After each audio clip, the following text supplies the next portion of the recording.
The start of this video began when a parody image came to my mind from a TV commercial. So I made a sketch long before I had met Franzetta. I tried to demo up the sketch, but then a girl with mad skills similar to David D's, who cannot be matched or replaced, came along with an artistic vision even creepier than my own. And it was a match made in it was a good match down here. Franzetta has been providing me with a fresh new look to my Stickman character and reworking some of my old cartoons and taking my new sketches to realms that shock, surprise, disgust, and delight even me. Even though I'm the sick mind that came up with them in the first place. Show some love for Fran in the comment section if you're as sick as we are. Hello, tubers. This is Pat Jordan coming to you from the virus ghetto in Illinois. The divisions of living things used to be kingdom, phyla, class, order, family, genus, species. Within the realm of viruses as determined by modern taxonomy, viruses simply begin at order.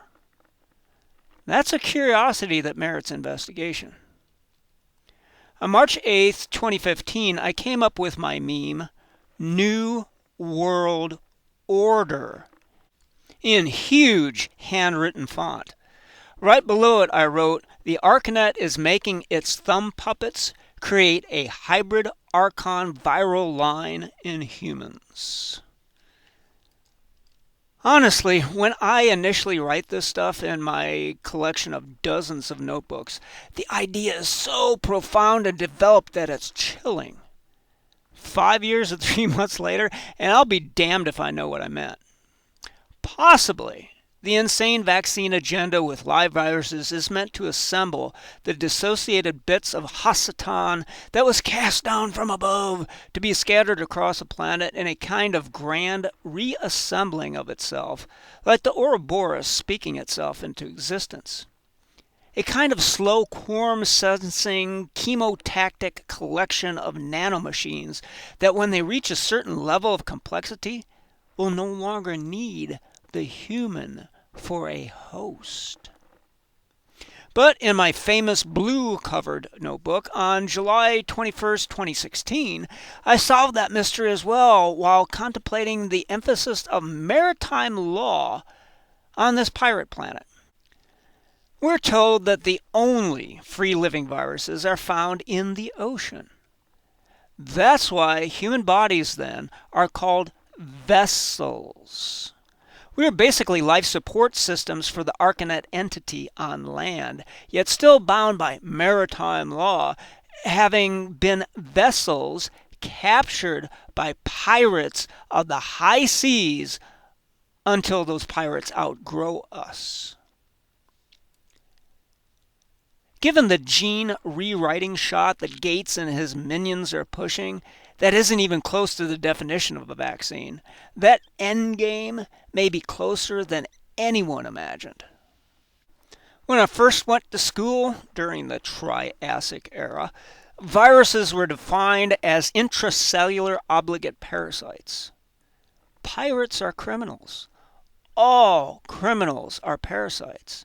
I have never found biology to fail me in describing the macrocosmic world. You might say that the conquering virus itself will be the new order for the world. One of my most viewed, we definitely can't say most popular, of my videos is Memetic Wars. Viruses don't exist. Virus equals Venom. The reason for the high view count is that we are in the middle of what I have determined is a military psyop that I call disbelieve everything.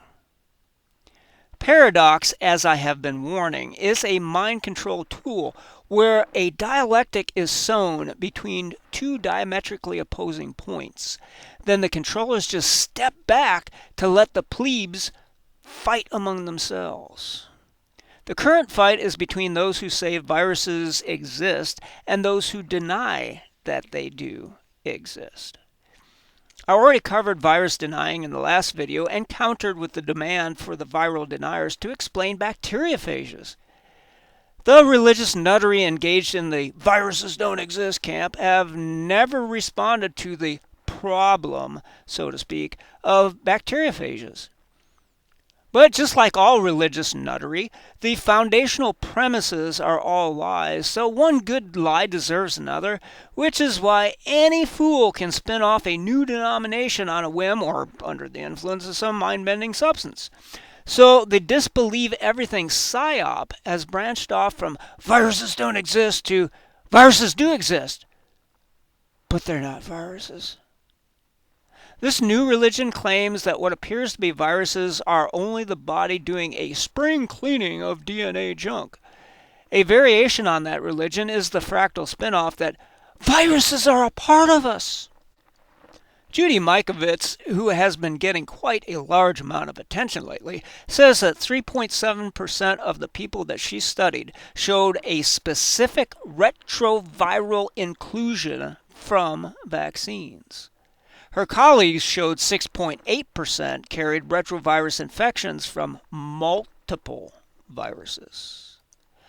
What I can't come to terms with is whether the new religion of virus deniers will accept Judy as being valid or an enemy to their new faith, or if they cherry pick whatever tickles their fancy and then liberally reinterpret what Judy might even mean by virus or retrovirus, and then paint their new meaning on what she said, whether or not she is in agreement with them.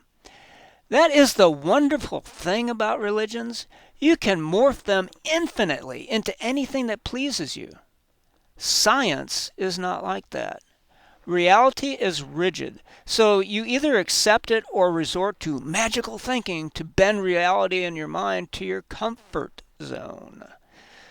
Other sources claim that only 8% of the human genome code for proteins, while 12% code for full retroviruses. Let me repeat that. 12% are retroviral inclusions. And the remaining 80% is called junk, made up of partial viruses, pseudogenes, defective transposons, and unknown crap. Since I do continuous meta-analysis on all forms of data all the time, I just recently heard that the confusion over junk might be that the kids in lab coats count only exomes that code for proteins, but ignore the associated introns that do not code, but actually tell what the protein coding parts what to do. That leaves us with the possibility that both sets of researchers show about 5.25% to 12% of what passes to be human code to be embedded with foreign invaders. This is problematic for the new viruses are a part of us meme, since only a brain-dead fool working for the enemy would claim that retroviruses that come from mice, that were put into vaccines, that were injected into humans, were natural or a part of us or simply our terrain. What the variant meme that viruses are a part of us allows for is the resurrection of ideas that came from Bechamps, a French contemporary of Louis Pasteur, where their point of departure was that Bechamps postulated that the status of the cells of the body determined health or disease, not microbes, as the cause of disease. The Bechamps wannabes cling to their undefined word of terrain, like a terrified nun clutching her crucifix. My point in my first video is that this is the age of DARPA, with tabletop gene sequencers where custom, never-born microbes can be issued with upgrades faster than Bill Gates can write spyware. The picture is further complicated when you study my cytomitogenopathology series of videos, where any factor can so destroy that nebulous, undefined terrain so that Bechamps becomes a useless fossil of a time that can't even be brought back by Jurassic Park technology. What all this background brings us to is the requirement for both sides to define terms and conditions. Otherwise, it will just be two troops of monkeys throwing shit at each other in the trees. The shit didn't even come from the monkeys themselves, but was supplied with glee from those who controlled both sides of the dialectic, like pellets of bricks waiting for anti-fascist prostators, protesters funded by Soros. So if all of you monkeys will kindly put down your handfuls of shit, we will begin. What is the definition of a virus? The archaic origin was venom, that is synonymous with poison or toxin. That's fine, I'm down with that. But its origins were so early that they couldn't tell their hand from the hole in the ground for shitting in. So the origins of the word is meaningless. So let us start with poison. What is poison? Paracelsus said that poison is in the dose. He would know. He was a high-level alchemist. Drink enough water or take enough salt and you just poisoned yourself. Crude oil is poison, which is why Devil Bill Rockefeller used to sell it as a cancer cure around the days that people thought viruses were venom, and Jenner was using unknown pus to supposedly cure deadly disease. See?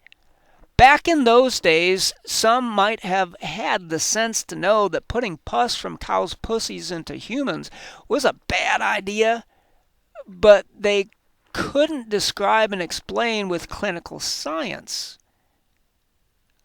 what that pus was and why it was a bad idea.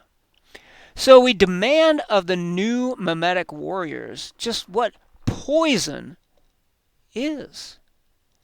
Can it be RNA? Can it be DNA? That's problematic because due to the religious nuttery, we first have to ask if they even believe in RNA and DNA. Since I have to act as proxy for the memetic warriors who are now vomiting a new game, I will adopt the position that RNA and DNA are real, since the virus deniers say that viruses are mistaken for junk material from our cells. Contrary to the repeated meme that viruses have not been seen, I don't even know what that means, which again demands that they define what they are vomiting when they say, no one has ever seen a virus. Even though most of them worship Stephen Lanka, who claims to be the first person to sequence a free-living virus from the ocean. Oh my God, my head hurts. We must demand of these unscientifically deluded feel-gooders just what the fuck Lanka saw if no one has seen a virus. Seen saw? I know that it feels like a kid's game. Since viruses have been exhaustively examined by electron microscope and gene sequencing by the other side, who just happens to run this shit show in case you haven't been keeping score, we will err on the side of whatever virus might ultimately be defined to be, that it has RNA and or DNA in it. Since this is continuum, then with every unfolding of one inanity after another, we also have to consult whether the new memetic warriors believe, there's that word again, that the totality of the work of the International Committee on Taxonomy of Viruses has any merit whatsoever or must be discounted out of hand.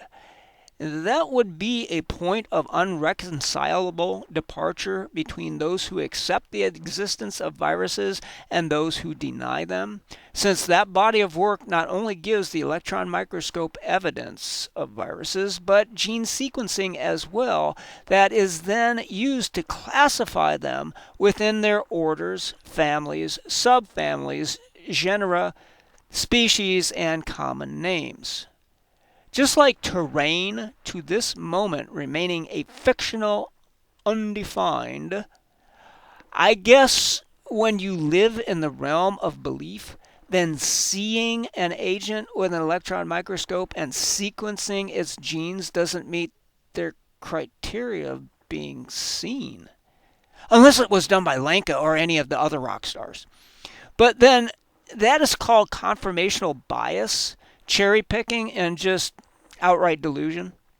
If the collective work of the International Committee is rejected, then we are left with just religious nuttery. So discourse breaks down. Therefore, all sides should part company with unflung shit stains oozing out of their hands. Because at some point the world will have to bow to my theory of continuum. What is a poison? Any element, any inorganic chemical, any organic chemical, any biological molecule. What my version of poison encompasses is that toxic heavy metals can be a problem, like lead, that has no place in the human body. Aluminum is a transition metal that also has no place in the human body. Arsenic is a metalloid that can be toxic, but the body can use it as a trace mineral because the cysteine handling pathway can transport it in and out of cells. But then that is where terrain theory breaks down and must be junked. In this era, our bodies have been so purposely damaged at the cytosol, mitochondrial, and genetic level that even if there was a process to handle arsenic in the body, but that process was defective at any point in the chain, then to put it in the most precise medical language, we're fucked. Radioactive isotopes, as pure elements or found in combination with anything else, would also constitute a poison based on their elemental toxicity, but also the physical danger of the radiation. But Jesus, we can't stop at just the toxic elements. Because you see, if handling processes are damaged, then the religious nuts that say iron is a poison are still religious nuts because they're telling a half-truth. Any metal ion that cannot be transported properly by the body can and will build up and become a toxin even if there is a deficiency of that very metal ion that is necessary for life. This poison from a glut of necessity in the middle of deficiency will disrupt that precious terrain, thus leading to disease and even death. So is it terrain that leads to disease and death? Trick question. Can a body that has not been fucked beyond all recognition at the cytosol, mitochondrial, and genetic level heal itself? Fuck yeah, but I don't know anyone who fits that criteria. Bechamps died. Let him rest in peace. I can feel it in the ether that there are those who still don't get why I killed Bechamps and why he will not rise from the dead to save you. Terrain might have been valid in his day, although I seriously doubt it since he was a contemporary of Devil Eddie Jenner and Devil Bill Rockefeller. I found that to be quite odd when I looked up their timelines. Want to know what's a bitch? Jenner used the archaic term virus for what he was pussing into people. Petroleum is something that allows viruses to take hold in a host. Both viruses and petroleum cause cancer. Fast Eddie was a Jesuit-trained Freemason, and Devil Bill was ancient bloodline. I had no idea of these possible connections until I started editing this narration on June 13th, 2020. Bechamps was all about the terrain, but never accounting that the bugs will still show up in the terrarium, and they will shit and piss and puke their poisons, venom, viruses into the host as their fucking toilet. So only for the sake of argument, if the microbes didn't start the disease, they inextricably become a part of it. We do see tiny glimmers of logic and critical thinking back in 1899 from an excerpt of my 2008 book, ICD 999. You can't give antibiotics for measles either because it's a virus. The ancient meaning of the word virus was the same as venom or poison. So we are all the way back to pertussis toxin. Restriction and prevention of scarlet fever, sometimes called, quote, scarlatina, quote, scarlet rash, quote, canker rash, or, quote, rash fever.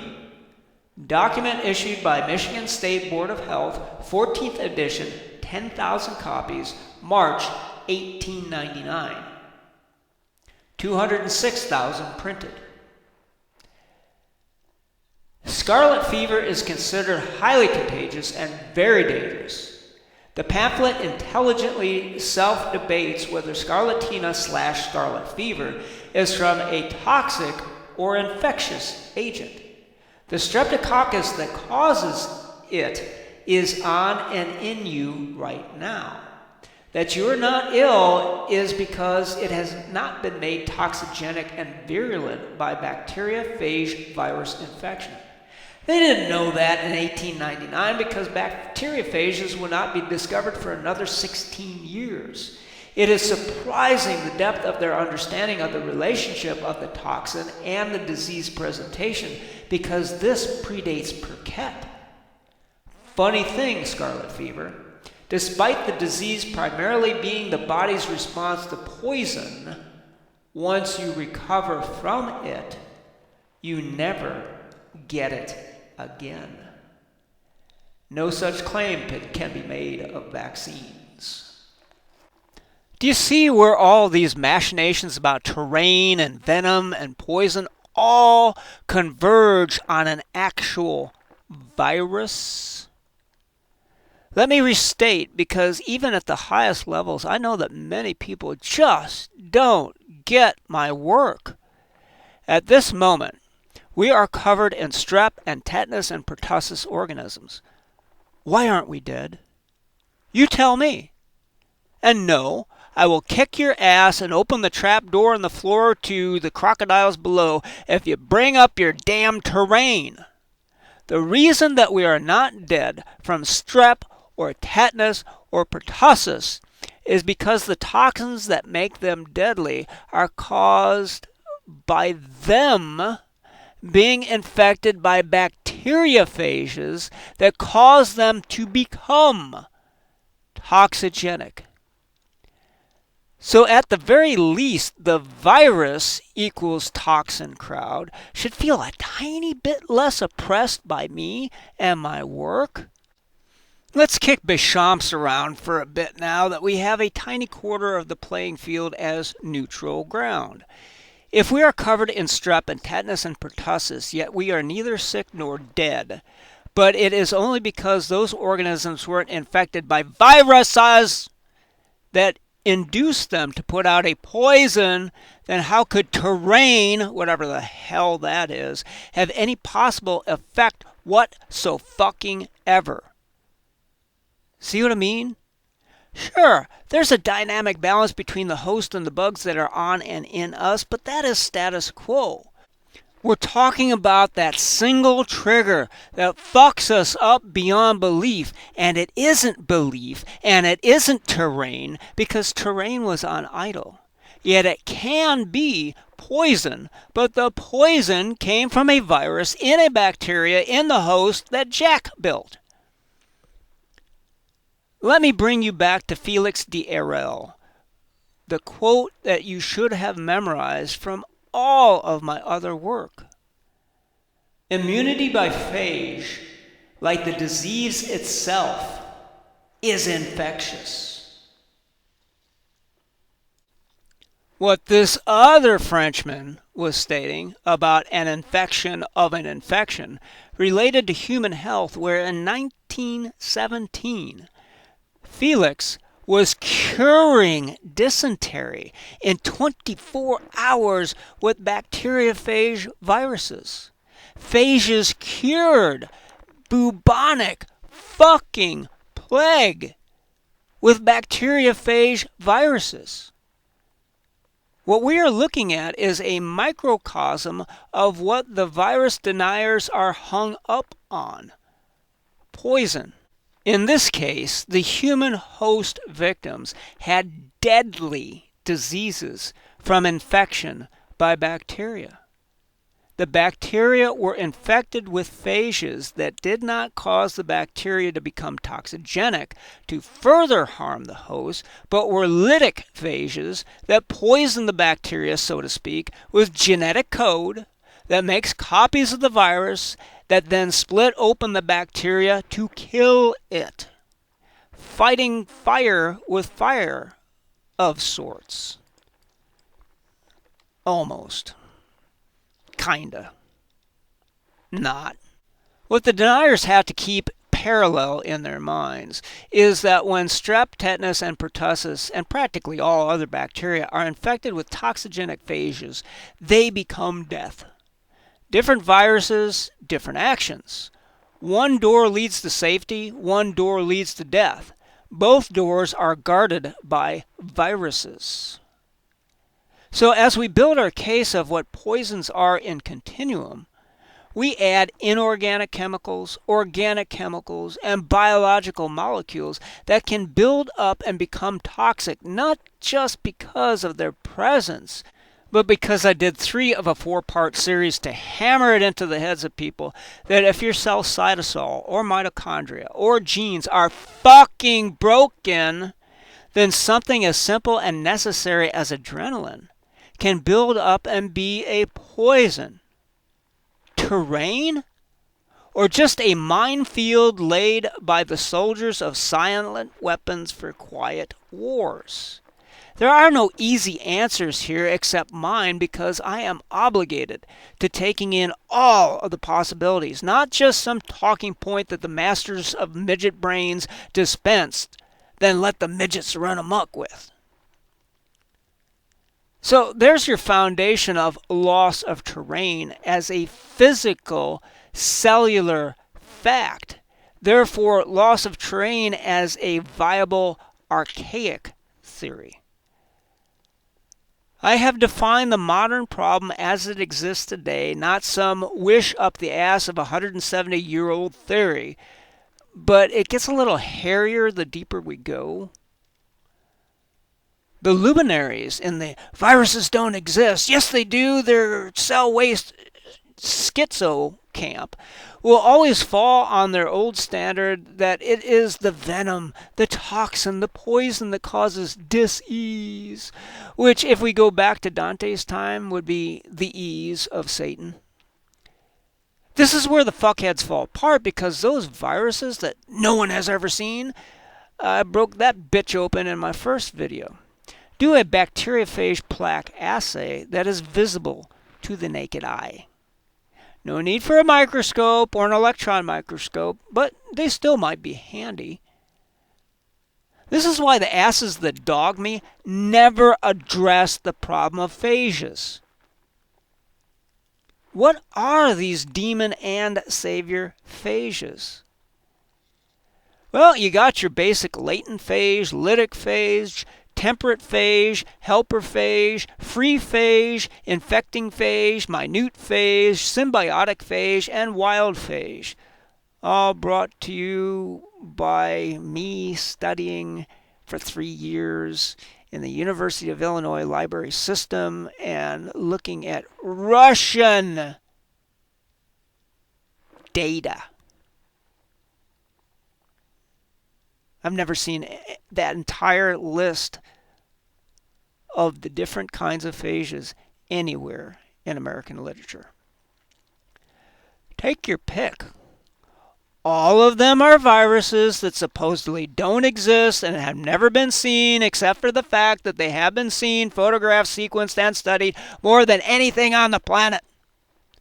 Carl Zimmer, in his book Planet of Viruses, says that phages outnumber and outmass all other life forms on this planet.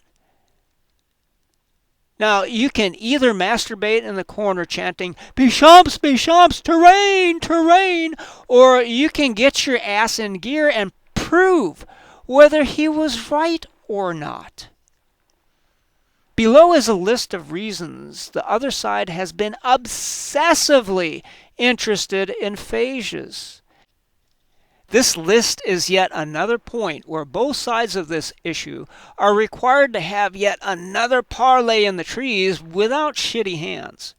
Again, before any discussion can continue, we would have to determine if the virus deniers disbelieve in molecular biology, restriction enzymes, CRISPR technology. All of that, of course, would be predicated on whether said monkeys bearing steaming, stinking gifts believed in RNA and DNA in the first place, that we had to concede to in order to keep this narrative moving. Molecular biology was born in 1930 when they discovered restriction enzymes in bacteriophage viruses. So either the very foundation of the manipulation of the entire biosphere that arose from studying self-assembling nanomachines called viruses is a formidable weapon to be aware of so that we can protect ourselves from it, or molecular biology and everything that follows is a fictional invention because if you just think happy thoughts, you can cure any disease whether DARPA cooked it up in a military lab or not. See? You can't fix stupid. But it does show the depth of the MK at work here. People are so desperate because they don't understand the technology around them that they defer to magical thinking where if you click your ruby slippers together 3 times and just repeat affirmations that your disease will go away if you think it does.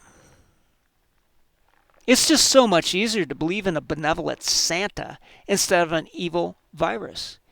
It's so much easier to pretend that you can change the universe with a thought, like Neo in the Matrix, than to face the reality that the monsters that are currently in control are run by a godlike intelligence that doesn't give a fuck what you think or feel and will destroy you with any and all tools at its disposal. And, oh yeah, by the way, if I am right, it's a goddamn virus.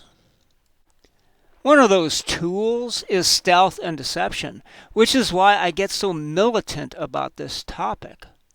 The devil's best trick is getting people to believe that he doesn't exist. So if viruses are the devil, and by quorum sensing in hosts with opposable thumbs, the greatest power that ever existed in the universe can trick you into not seeing them, or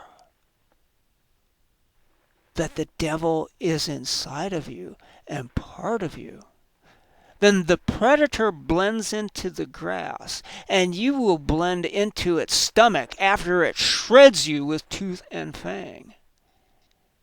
If viruses don't exist, then neither does CRISPR.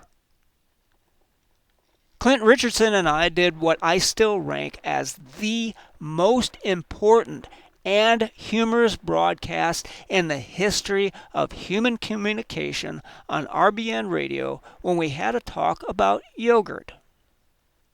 DuPont, that started and remains an arms dealer that moved into paint and chemicals and then yogurt, wait, did I just repeat myself? Are the discoverers of CRISPR. That's an affectation since they just noticed what their bacteria were doing inside 50-ton fermentation vats in their dairy operations when confronted by bacteriophage viruses that could spoil 50 tons of product. For those who still blindly think that any of this has ever been about the money, then there was money at stake. They had to identify what viruses were infecting what bacteria that would then destroy the product. What they found as they did their investigation was that the bacteria had their own viral invasion strategy called CRISPR. That is why I asked the open question of whether the virus deniers believe in CRISPR. Do you see that you can't disbelieve in viruses if you believe in CRISPR? CRISPR is the viral defense system of bacteria. Even fucking bacteria believe in viruses, for God's sakes. Molecular biology born of restriction enzymes found in phages in 1930 is the foundation of GMO technology until CRISPR came along. So if you don't believe in molecular biology, restriction enzymes, or CRISPR, you can't believe in viruses. If you don't believe in viruses, then you can't believe in molecular biology, restriction enzymes, or CRISPR. So what I'm saying is there's a minor tweak in the disbelieve everything meme of viruses don't exist to say that viruses do exist, but they are just cellular junk. But that cellular junk is RNA and DNA packaged in proteins. What are viruses defined as? RNA and DNA, either naked in plasma or packaged in proteins or proteolipids. See what I mean? That jumping on a meme because it activates your Dorothy and the Wizard of Oz gene is useless without the background of the discoverable and reproducible physiology of the situation. The best trick that the devil ever played was getting people to believe that he didn't exist. With all heartfelt compassion, wake the fuck up.